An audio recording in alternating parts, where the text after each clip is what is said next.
Welcome to the Grow Your Business and Grow Your Wealth podcast with Gary Heldt. Gary is an expert in helping business owners put together a plan that will provide a better future for their businesses, themselves, and their families. On the podcast, Gary interviews other professionals who share his vision, and together they share secrets and strategies any business owner can use to build a better financial foundation for your business and your life.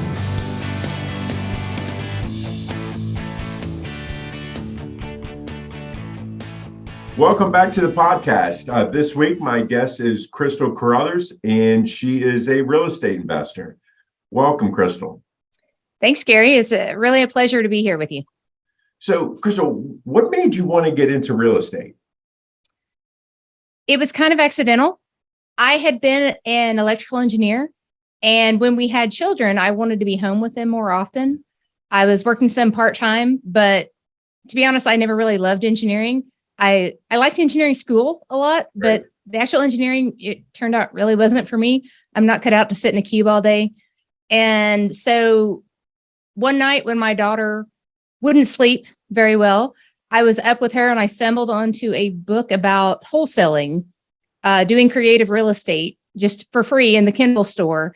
And that was kind of all she wrote. Basically, from that, I learned about the idea of buying directly from the sellers, buying at a serious discount, buying properties that maybe other people don't see the value in. And after that, I convinced my husband to at least attend a local RIA meeting with me, a Real Estate Investors Association meeting. And I found out years later that he only agreed to come with me because he thought it was a scam and he was coming to keep me from buying something.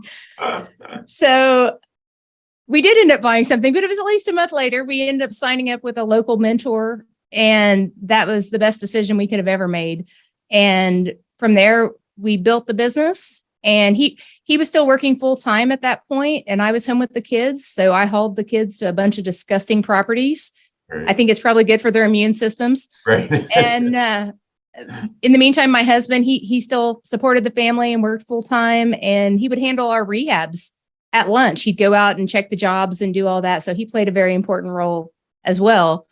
And so after about 4 or 5 years of that, we were actually able to get him to leave that job. And he's been full time in this as well. And now our kids that are 10 and 14, they're both in school. So it feels like we have all kinds of time compared to the early years. Right. So it was only 2 years ago that we started doing commercial real estate. Okay. So now over this time, how many deals have you guys done? Well over 100. Okay. Primarily, we were buying single family and duplex deals for the first, 7 or 8 years that we were doing this. In 2020, with the eviction moratorium and all of that stress, we decided maybe it was a good time to move into some different asset classes that maybe the government wouldn't tell us that we couldn't collect rent on. And so we've been focusing on commercial for the last 2 years. Okay. And one of the things I like about commercial is, you can do just several deals a year and actually make way more money than if I was buying 30 houses. Right. Now, when you guys are doing these, because you were talking about the distressed homes and some of the rehab and stuff, Are you buying these properties to just rent them, or are you flipping them, or what all are you guys doing? We have primarily been buy and hold investors, but I feel like we've done almost every kind of single family deal anyway. I'm finding in commercial that it's so much more creative. And so there are deals that I haven't even dreamed of doing in commercial yet. But mainly buy and hold because we really like to focus on passive income. Right. Also, we don't like paying more taxes than we have to. And when you wholesale properties or you flip them, it's always great to get that extra capital, but you're only focused on that one property or two properties at that time, and you tie up your capital. Whereas we could do it much faster getting in rotation as rental properties. And ultimately, that's what we want, is that passive income coming in. We didn't want to replace this and just make it another job per se, where when we stopped doing it, it wouldn't pay us anymore. Right, right. Now, our listeners are probably sitting thinking, it's like, okay, well, how were you able to finance all of this? I mean, if you've done, you're saying that you guys have done, 100 deals, now gotten into commercial, because lots of times commercial ends up being more expensive. How have you guys found financing for these type of deals? Right. It helps that my husband used to be a banker, so he speaks bankerese very well. He knows, how to relate to them. So primarily, most of our projects have been funded by banks. We had a bit of a nest egg set aside, so that got us started in the beginning. But, basically, we always buy at a discount. Mhm. And so that enables us to just keep building on that equity instead of having to leave a bunch of equity in each deal. Historically, though, some of our best deals have been seller financed. I really love crafting the creative deals, coming up in the negotiation with things that might make the seller really happy and it doesn't bother me at all, or vice versa, something that they can easily give me, but it makes my deal way better. And seller financing is often one of those things. So I'm always seeking out deals where the sellers would be open to that. Mhm. We also work with private lenders. So we work with a lot of investors now, but that was where we first started working with investors, because we would work with friends, acquaintances, just people that we had met that wanted to get an above average return compared to what they were getting in their CDs or whatever at that time, but they were comfortable with real estate. And so we've bought probably 90% of our houses in the last 4 or 5 years using private lenders that we can buy the deal, fund the rehab, and then with relationships with our local banks, as soon as we get it rehabbed and rented, we can refinance that out, pay them back. They're happy because their money wasn't tied up real long term, but they got a good return. And, I think there's something comforting about investing in real estate. It's not just a piece of paper. You can drive by and see if it looks like progress is being made, or you can at least verify there's actually a property there. A lot of our investors, they started slow with that, and then they just, they keep asking for more on that one. Oh yeah, I'm sure after they've gotten to know you guys and they've seen, okay, this does work, I'm sure they are. Especially with the way that the stock market has gone lately. Exactly. With our debt partners that lend to us, because we are using debt partners as well in our commercial properties now, even though they're bigger deals. So, that needs to be structured a little bit differently. Mm-hmm. Sorry, Gary, I have completely blanked. That's all right. That's fine. So you had said that a lot of the deals that you guys do are you're buying at below market, or you're buying at a discount. How are you finding these properties that are at a discount? Because a lot of the so-called experts in this are saying that all the deals aren't out there anymore, and I'm sure they are because you're still doing them. But how are you finding these? We do our own prospecting. I'll admit it is a different ballgame in commercial. It's much more relationship based. So the standby off-market deal in commercial is really just brokers that are not publicly listing it, but they're still reaching out to all the buyers that they have to try to find someone. And in my opinion, that doesn't feel very off-market. That's still a broker handling it. Right.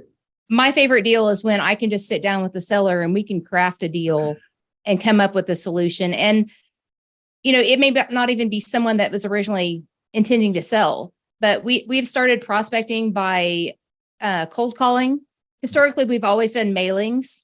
It's just now our mailings are directed more to the commercial properties, because what might entice a commercial seller to want to sell is often different than what it might be for a homeowner. Okay. So also word of mouth. I have gotten way more active in our local communities, the Chamber of Commerce and business associations and things like that. And I'm just putting the word out there that we're looking for properties to buy. So if they know of anyone that is interested in selling something like that, send them our way. Because in commercial, we do not get things generally as much of a discount as what we might historically on the houses. Okay. It also helped that we were in a really great market, 6, 7, 8 years ago. Right. Back then, I feel like it was kind of the easiest thing ever to find a deal. And it has definitely gotten more challenging in the last couple of years, but the system still works. Right. And on a commercial deal, even if I only find a few per year, that's a great year for us. And we only are going to do deals that make sense. When you start overreaching for a deal, that's where things go bad. Right. I know that I talk to people, and people are taking their, possibly taking their primary residence and changing it over to a rental property, and they are, they're not cash positive from day one on it. And I really try to kind of sit and explain, to them. It's like, why are you? Oh, somebody else is paying down my equity. And it's just like, okay, but you're still coming out of pocket every month. And it's like, you guys are really looking at this as a business. And a lot of other people get into real estate, and they don't look at it as necessarily as a business. What are some of the other common mistakes that you're seeing people make when they try to get into what you guys are doing? I would say, like you're speaking of, not factoring in all the other costs. Mm-hmm. Like if you're not even cash flow positive after paying the mortgage, you're really, really not cash flow positive when you factor in maintenance. If you're using property management, some people's taxes and insurance aren't escrowed, and those things certainly do go up every year. Oh yeah. So, if you get in a flat market where maybe the rents aren't going up, well, then your fees can still go up. So in the early years, we would look to cash flow at least $300 per door after all of our anticipated expenses. Now that's gotten a lot harder to do through the years. And we approach the commercial business differently. I have a much more elaborate spreadsheet for the underwriting of our commercial deals, but often people are banking way too much on appreciation. Yeah. It helps that I'm in Oklahoma, which, we have good rents, but we don't have the wild appreciation that maybe California or Phoenix do. Right. And that forces us to be more realistic. I would never dream of keeping something that wasn't cash flowing after every expense. Right. Not just barely. And we learned that was a great strategy when we had a terrible ice storm a couple of years ago, that we didn't have a single claim that was big enough to file on our insurance. But when it was said and done, we were out about $38,000 in tree work. Like, it was outrageous how bad that ice storm was. And there was no way to get that back easily. Right. That's years profit. If we weren't, that even at our cash flows, that's a lot of profit. Oh yeah. And if you were not cash flowing, that's just straight out of your pocket. So I'm very, very passionate about financial education. Mm-hmm. And so, we have mentored people in our local community. We've taught on conference, like cruises, things like that. I love the idea of educating kids. Mm-hmm. When they're young, teach them how to invest their money, because they've got their whole life that, that money can appreciate. And so I would never advise for people to start acquiring a lot of properties or even just investing passively without at least doing some level of education. There's a lot of free education online that you can do. And if you're really wanting to start adding properties, I definitely encourage people to reach out to their local REIA groups. I think investors are extremely generous with their knowledge, probably because we all like to talk. Right. And so we love a captive audience that we can tell all about, our huge fails and our huge wins and all of that. So, whether you're paying for a mentor or you just go and hang out at these meetings, it's a valuable resource, and not necessarily a really expensive mentor. I don't think you have to do that. especially if you're just getting started. A local mentor that you could pay, $5,000, I think is going to be way more valuable than a lot of these large national names that really don't know your market, because how I approach something in Oklahoma is going to be vastly different than someone that is not in, say, a landlord friendly state, Right. or in a place where they can cash flow. I mean, there are states where really it doesn't make sense to even hold rentals. You need to basically be flipping because you are buying for that appreciation. Right. So Right. it helps to have local knowledge. And, I think that everyone needs some passive income.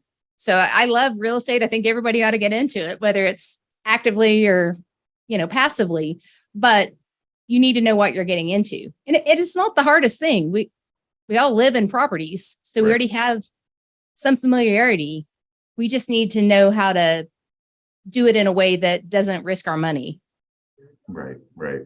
And keeps that cash flow coming. Yeah. I mean, there are occasionally deals that you might do that are short term, that that you may not be cash flow positive, but we've been doing this almost 10 years. And it's my experience that even factoring in things like maintenance and property management and all the insurance tax, costs, those things like that, you're still not really making what's on that spreadsheet. Right. Because there are other expenses. There's CapEx that comes up. It's, the AC unit going out. It's, whatever, the roof. And you need to plan for those. If you're, barely making $50 a door, you need to decide whether is that going to stay that value? Maybe you're in an area that has great rent appreciation right now, Right. and $50 a door might be $100 a door next year. Right. Then it might make sense. But most of the time I find people are too aggressive, and I'm pretty aggressive in trying to get a deal, but especially beginners, they just don't see the costs that are coming.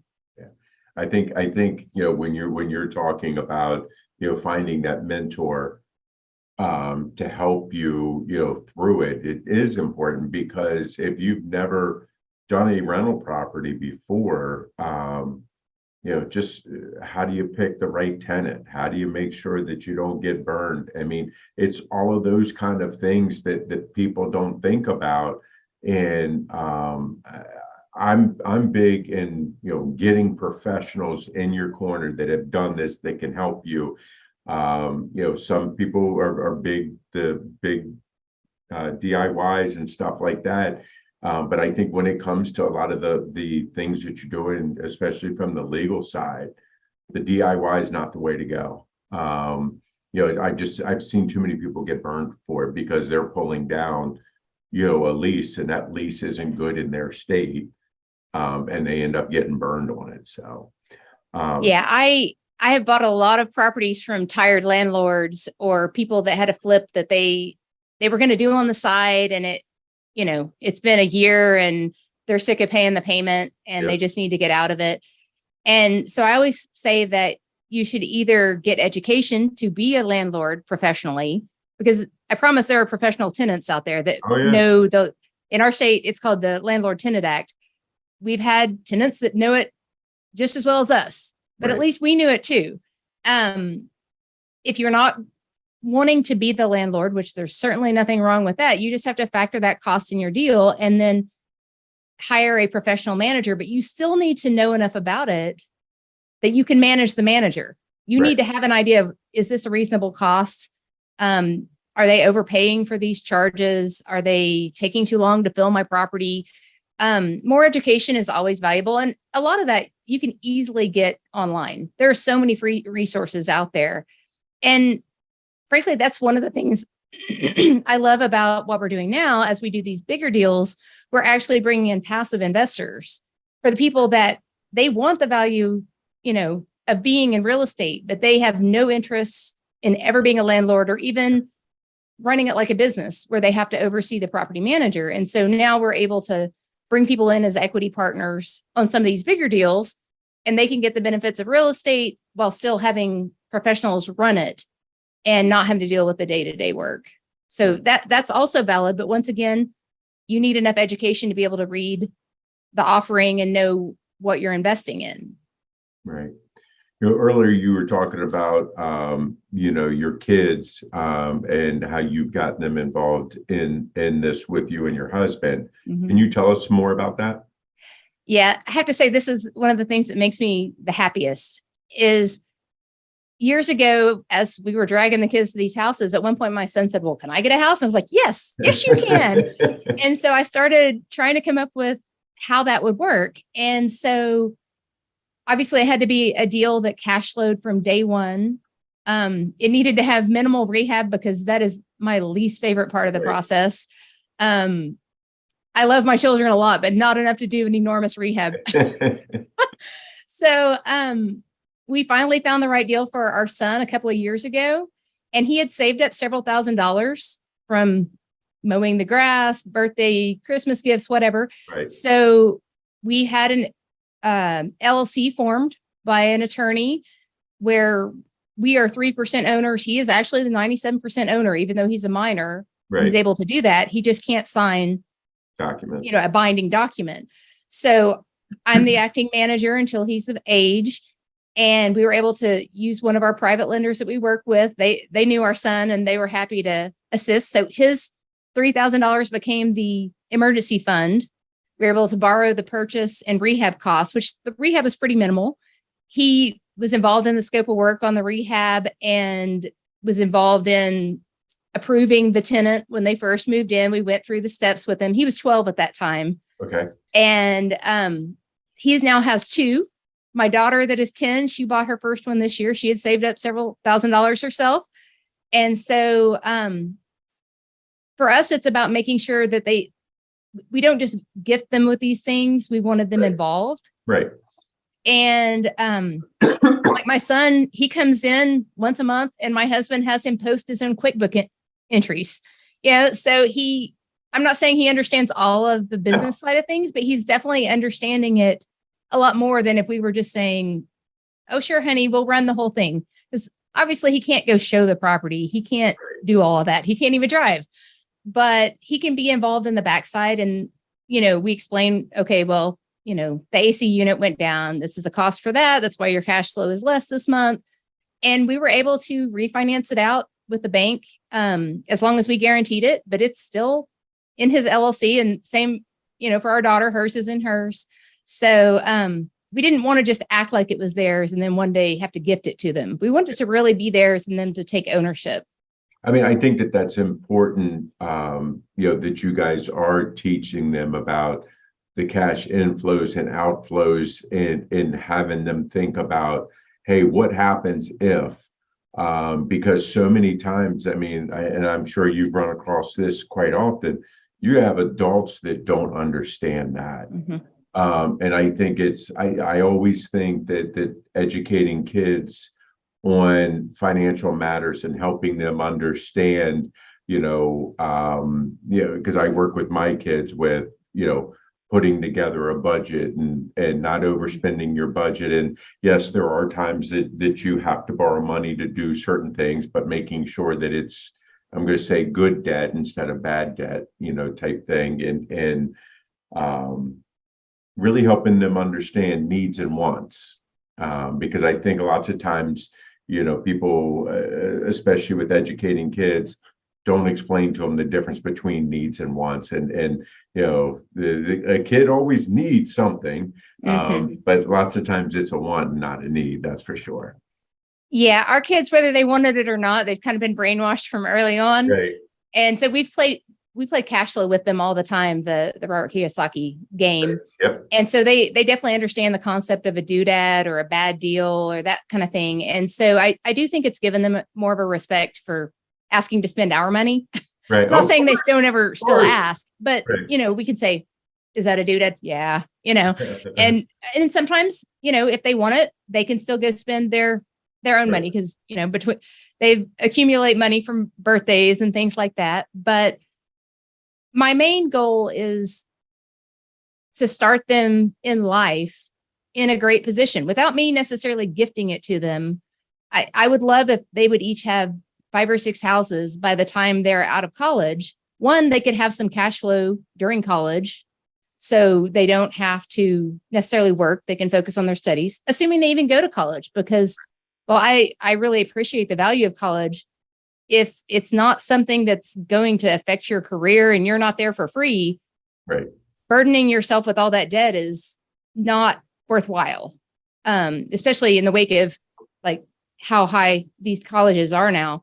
Right. So assuming they go, I would love to see them come out of school with, maybe several free and clear houses. If they could even have a base income of several $1,000s when they came out of college, honestly, it really could affect their entire trajectory of their career, because kids always want to do things like be a rock star or a marine biologist or a painter. And then at some point they grow up and they're like, oh, I'm going to be an accountant or I'm going to be a lawyer. Hey, wait a second. Don't knock the accountants. Hey, I'm not saying that it's not a wonderful profession, but that probably wasn't what people were aiming for at 5. Right. And I mean, I wasn't aiming to be a real estate investor, and turns out it is my passion. Right. But I want them to have the ability to choose things because they already know how to invest their money, use it. And we can use time to their advantage, because Right. people really are paying off their mortgages because there's their cash flowing and we don't let them take anything out of it. So Right. Right. No, I think it's always important. And I think that because your kids have this background as they go through life, they're going to be looking a lot more at, okay, does this really make sense for me to spend this money in this way, and the value? And I think that lots of times, when you're looking at college, and people stay in college so long because it's not their money, and they don't look at it that way. And I think that what you're doing with them is a great thing, and it's going to really help them, in the long run. Even if they decide later on in life, I don't want to have anything to do with real estate, they've had that business concept, given to them and taught to them. I think that's important. thanks. Yeah, that's what we're shooting for is, they may not love real estate like I do, but they'll have a nice nest egg, and maybe they want to start a business. Maybe they just want to have, park that with property managers their whole life and just have the cash flow. Whatever it is, they will know how to manage it. So that's my main goal, not to live their life for them, just to educate them as best I can. And I feel like I go around like spreading the gospel of real estate or just passive income in general.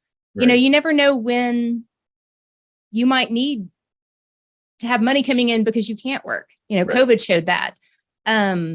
You might have someone you need to stay home with. You might get ill.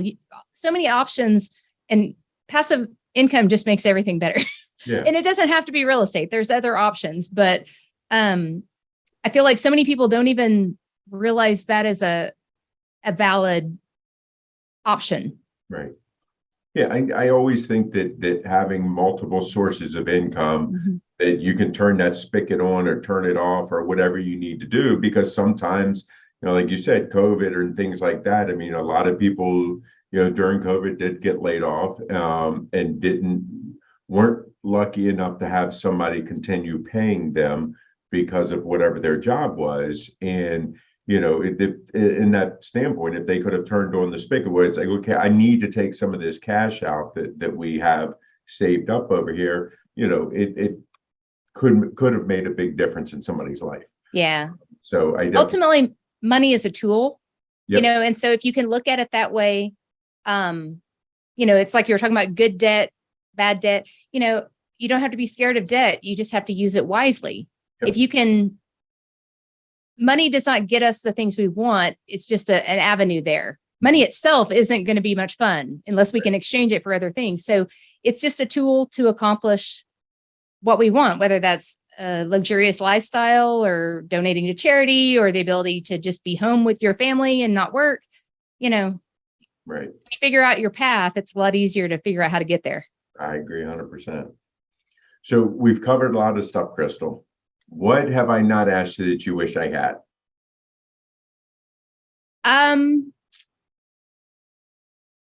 I would just like to speak to this interesting real estate market. I am definitely not doom and gloom. I personally look at the turmoil as an opportunity for deals, Mhm. but I do want people to be mindful going forward. We slowed down buying in the last couple of years, just because it wasn't as easy to find deals, but they were still there. So if you buy at a discount, even if the market is shifting, you can still come out really well. Just make sure you go through all the scenarios. I don't want people to be so gung-ho about real estate they go out and make poor decisions. Just watch the cycle. This is a marathon, it's not a sprint. And while some people struggle with taking action too slowly, this is one where maybe it makes sense to at least see what's happening. But I don't think it needs to scare people out of real estate at all. Right. I think there are going to be huge opportunities in the next few years. And you just have to plan for, okay, what if interest rates go up? Okay, what if rent doesn't continue going up? You just run through your scenarios. And if it makes sense, buy that property, Right. or seek out someone to invest in that is experienced in it, because there are a lot of experienced investors. You can meet them everywhere. Once you know where to look, we're out there, a bunch of us. Yeah, and I think finding the silent investors are really out there also. I think there's a lot of people that are out there that are willing to lend money in the short term, to help people also. Yes, and also, so what we're also doing now is taking equity partners. And one value that we actually didn't realize would be so powerful for our investors is the tax savings that some of them can have, because now they're actually owning the property. They're getting a huge amount of depreciation the way we're structuring the deals. And so with the right kind of investments and talking to their tax strategists, we can actually save people a lot of money doing it that way. So it's kind of exciting now seeing like what we're able to offer people. And just like in real estate, it's all so creative. You're only limited by, what your imagination can come up with when it comes to how to structure these deals, or, how to make money on something. Right. So Crystal, if people like what they hear and they want to reach out to you and talk to you, I know you said that you guys have done some counseling and some teaching programs and stuff like that. How can they reach out to you? Sure. You can find me on Facebook, Crystal Tyler Caruthers, and I also run a local free educational meetup in Oklahoma City called the OKC Multifamily Commercial Meetup. My website is a good option. It's chromiscapital.com, CHROMIS capital.com, or you can email me at crystal@chromiscapital.com. But I love to talk real estate, so people are more than welcome to reach out, whether they, are actively investing or passively, or they're just interested in learning more. I have lots of good resources. I can point you in good directions. Great.